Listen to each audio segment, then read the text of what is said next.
अंधेरी रात थी। आकाश में बादल धीरे धीरे तैर रहे थे।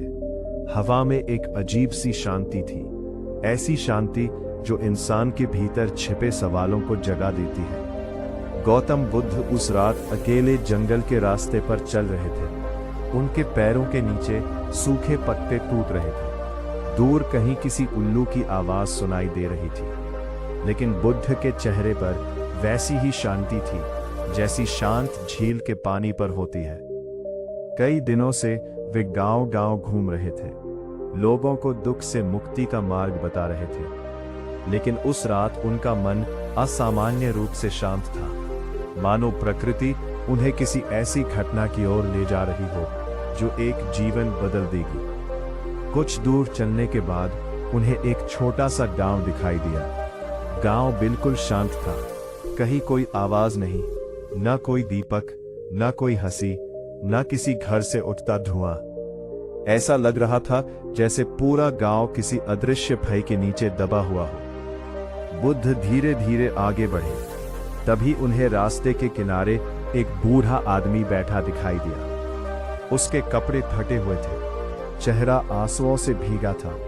वो बार बार कांपती आवाज में एक ही बात कह रहा था, सब खत्म हो गया, सब खत्म हो गया।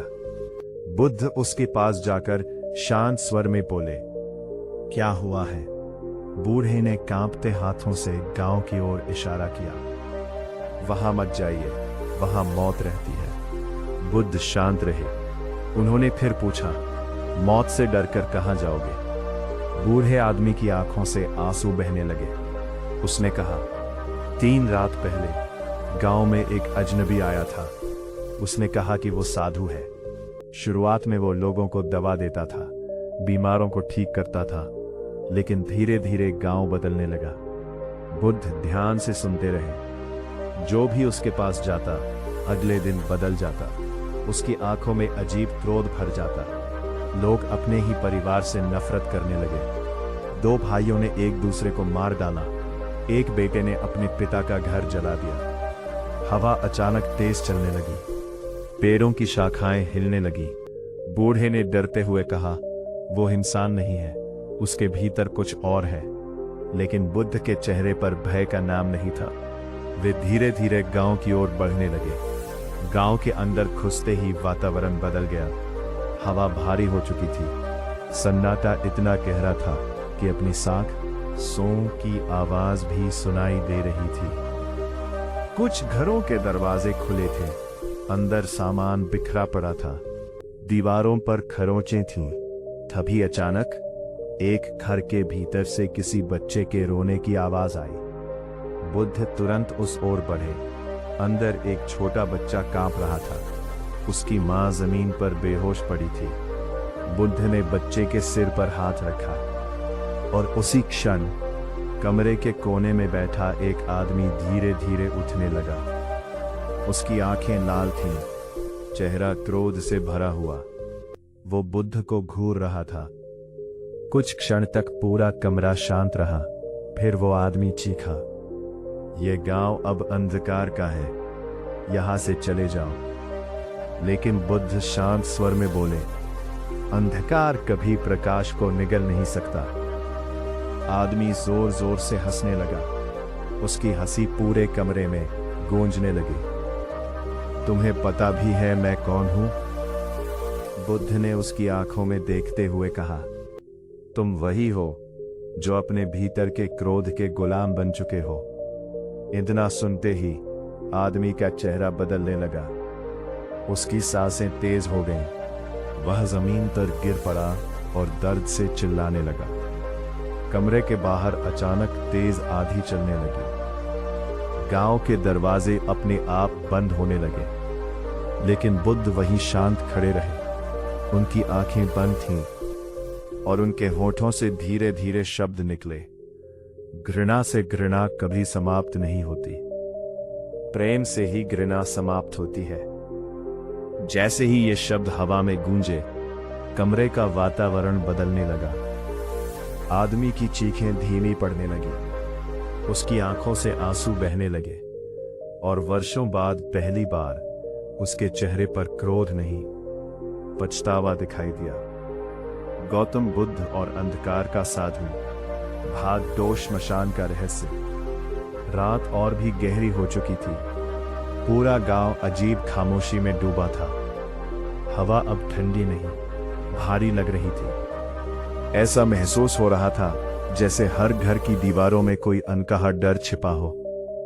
जिस आदमी के भीतर क्रोध की आग जल रही थी, वो अब बुद्ध के चरणों में बैठा रो रहा था। गौतम बुद्ध शांत थे। उन्होंने उस आदमी के सिर पर हाथ रखा और पूछा, सच बताओ, यह सब कैसे शुरू हुआ? आदमी कांपती। 3 रात पहले गांव के बाहर वाले पुराने श्मशान में एक साधु आया था। इतना कहते ही उसकी आंखों में फिर डर उतर आया। वो साधु रात में जलती चिताओं के बीच बैठता था। कोई नहीं जानता था कि वो कौन है, लेकिन जो भी उसके पास गया वापस बदल कर आया। बुद्ध ध्यान से सुनते रहे। पहले उसने लोगों के दुख सुने, फिर उनके मन में धीरे धीरे जहर भर दिया।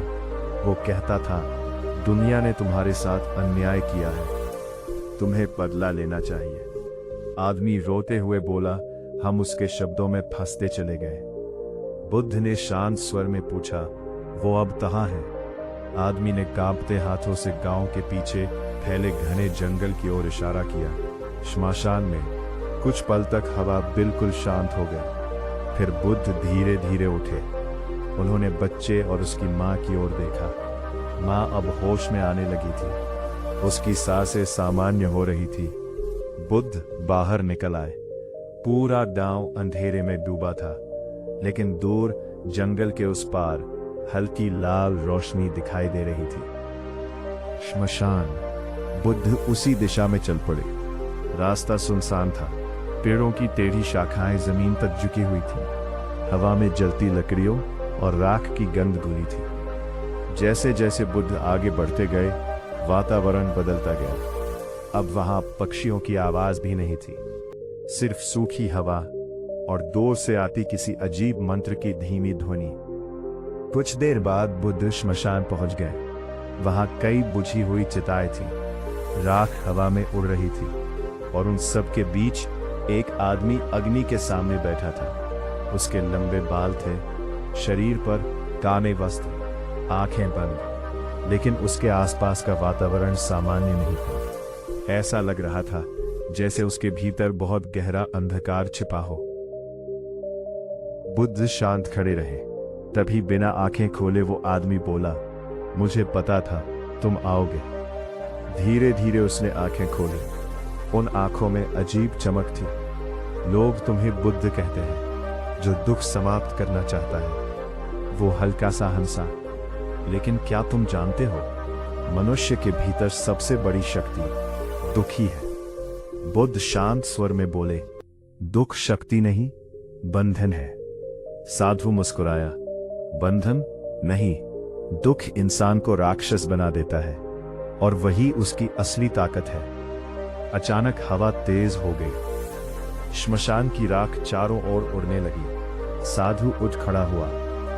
मैं लोगों को उनकी असली प्रकृति दिखाता हूं, उनके भीतर छिपा क्रोध, घृणा, प्रतिशोध।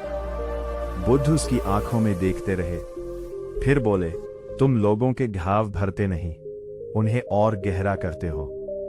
कुछ क्षण के लिए श्मशान में सन्नाटा छा गया। फिर साधु जोर से हंसा, और तुम प्रेम की बातें करते हो, करुणा की बातें करते हो, लेकिन इस दुनिया ने हमेशा ताकतवरों की सुनी है, शांत लोगों की नहीं। बुद्ध धीरे धीरे उसकी ओर बढ़े।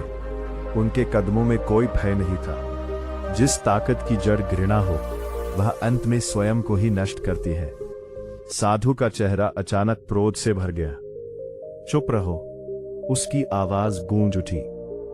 उसी क्षण श्मशान की बुझी चिताओं में अचानक आग जल उठी। चारों ओर लपटें उठने लगी, लेकिन बुद्ध बिल्कुल शांत खड़े रहे। उनकी आंखें बंद हो गईं और फिर उन्होंने धीरे धीरे कहा, क्रोध जलती आग की तरह है, जो पहले उसे पकड़ने वाले को जलाती है। जैसे ही ये शब्द हवा में गूंजे, साधु का चेहरा बदलने लगा। उसकी आंखों की कठोरता टूटने लगी, मानो वर्षों से दबा हुआ दर्द बाहर आने लगा हो। वह पीछे हट गया। पहली बार उसके चेहरे पर डर दिखाई दिया और फिर उसकी आंखों से आंसू बह निकले। भाग 3 में अंधकार का साधु अपने भयानक अतिशय का सच बताएगा और बुद्ध उसे ऐसी शिक्षा देंगे जो पूरे गांव की किस्मत बदल देगी। भाग 2 में बुद्ध का सामना उस रहस्यमयी साधु से होगा जिसने पूरे गांव को अंधकार में धकेल दिया था।